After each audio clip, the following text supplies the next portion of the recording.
In this video, we are discussing Python arrays implementation.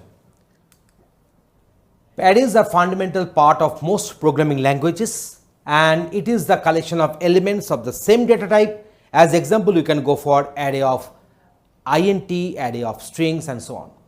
So here we are having the methods which will be operated on these arrays, and here we are having the respective functions and descriptions. So append, to add element to the end of the list.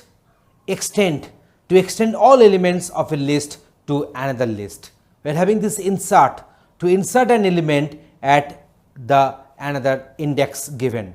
So remove, to remove an element from the list. So pop, to remove elements, return element at the given index. So that means in case of pop, to remove elements and return that element which has been removed from the given index. We are having clear, to remove all elements from the list. So the list will become empty, the array will become empty. Next one is the index, to return the index of the first matched element. So that is useful for the searching. We are having this count, to count the number of elements passed to an argument.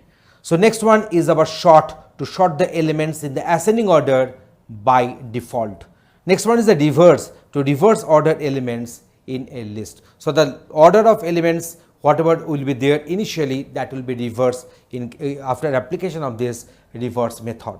Next one is the copy, to return a copy of the elements in a list. So these are the different methods and the respective functions we have discussed. So I think it would be better if you go for a demonstration. There will be executing our Python codes to show you that how this array can be used in our Python programming. Arrays are fundamental part of most programming languages, and it is the collection of elements of a single data type. And as example, we can consider array of elements like string, array of integers, array of float and so on. However, in Python there is no native array data structure, so you use Python list instead of an array. But if I want to create a real arrays in our Python, we need to use the NumPy's array. That is the data structure we are having in our NumPy module. So for mathematical problems, NumPy array will be more efficient. So unlike arrays, a single list can store elements of any data types and does everything an array does. So we can store an integer, a float and a string instead of inside the same list. So it is more flexible to work with. So let us go for the descriptions and the detailing about this array handling. And at first we are going to discuss how to create one array in our Python. So here we have defined one array. So definition and declaring an array. So these are the set of elements it is having, and print ARR. So it will produce the output like this one. So now if I want to access our array elements, we can use the index. The first element will have the index 0. So ARR 0 will print 10, ARR 1 will print 20 here. So ARR 2 will print 30 here. And here we are having this ARR minus 1, that means the last element will be printed, that is our 50. We are having this ARR minus 2, so that is minus 1, this is my minus 2, so 40 will get printed. So here we are using negative indexing. So now let us go for another array here. So here all these members, all these array elements are of the type string. So if we print these brands, we are getting the output like this one. So finding the length of the array, we are having the method, that is the inbuilt method, that is our len here. So len brands, so it will print, it will return 5 here because we are having 1, 2, 3, 4, 5 elements. So if you print a number of brands, we are getting here 5 as output. We can also add some element using the method append. So brands.append intel. So if you go on printing brands, I'm getting this intel as the last element which has got appended to the existing array, that is our brands. So now how to remove elements from an array. So to remove elements, we are having the method like remove, we are having the method like pop. So here we can find that we are having this colors, it is defined there. So let me print the colors here. So going for print colors. Okay. So now if I print these colors, this particular array, we are getting the outcome like this one. So that is the colors I have printed. So now if you go for this del color 4,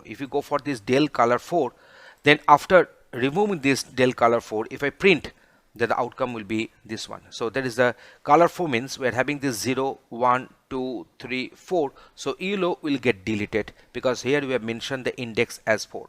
So now we are having this colors dot remove blue. So here I'm just mentioning directly the respective data items. So here we are mentioning directly the data items. So that is our blue.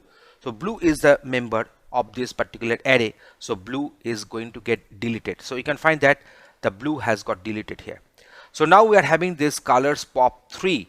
So now here we are mentioning the radically the index we are mentioning.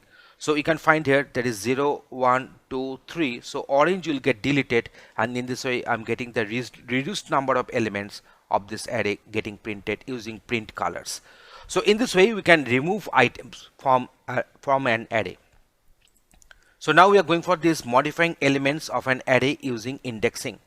So fruits, apple, banana, mango, grapes and orange, we are having this one. So fruits 1, so I'm just assigning pineapple to that. Now what is the outcome? So let me go for the print.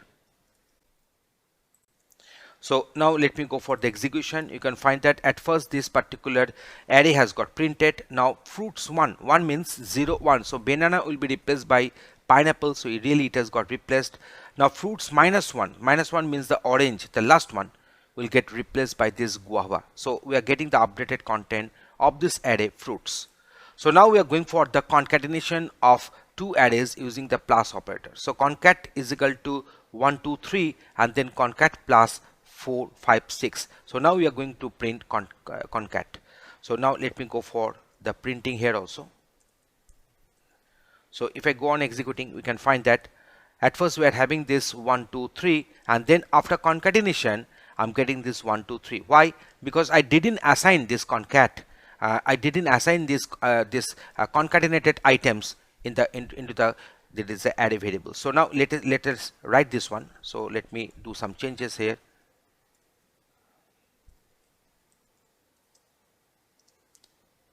So now if I execute, I can find that. So now this concat has got updated by concat plus 4, 5, 6. So this plus is actually denoting the operator to do the concatenation between two arrays. So now when you are printing this concatenated array, we are getting this 1, 2, 3, 4, 5, 6. So now we are going for the repeating elements in an array. So let us go for this repeat A, and then repeat is equal to repeat star 5 and then print repeat. So now what is the outcome? We can go for this print. So just executing the same.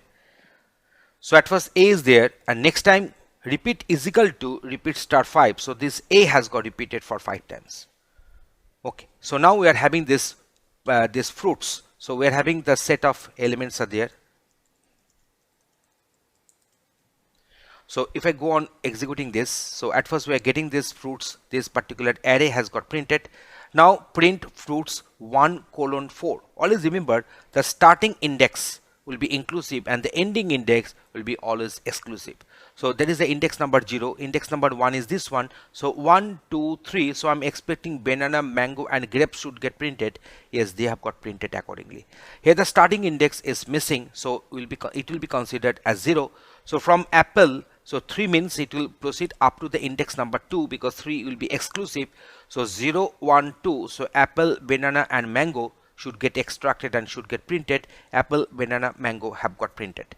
So now it will start from this -4. It will start from this -4. So -1, -2, -3 and here we are having this -4 and the ending index has not been mentioned. So it will go printing up to the last element. So banana, mango, grapes and orange, they have got printed. So here we are having this -3 to -1. So -1, -2, -3, I'm getting here mango, and -1 will be always exclusive because it is the stop index. So that's why it will print up to -2, that is our grapes. So in this way we can have the slicing of an array. Okay, so now we are going for the next one. So here we are going to have our multi-dimensional array. So in case of multi-dimensional array, you can find that we are defining one array. So here the first element is another array that is consisting of 1 and 2. The second element is also another array consisting of 3 and 4 and so on. So if you go and print this multi-dimensional array, you are getting the outcome like this. But if you print this multi-dimensional 0, that means this 1, 2, this 1 to this array will get printed accordingly. 3 means 0, 1, 2, 3. So the 7 and 8 will get printed. So multi-dimensional array 2, 1. So 2 and 1, they are enclosed within the square brackets individually. So 2 means 0, 1, 2. So 2 means this one, and 1 means 0, 1. So 6 will get printed. Similarly for 3, 0. So in case of 3 and 0, they are individually enclosed within the square brackets. So 0, 1, 2, 3, that means this particular element and its 0th one. So 7 will get printed here. So in this way, we have shown you that how to handle arrays in our Python programming with demonstration and example. Thanks for watching this video.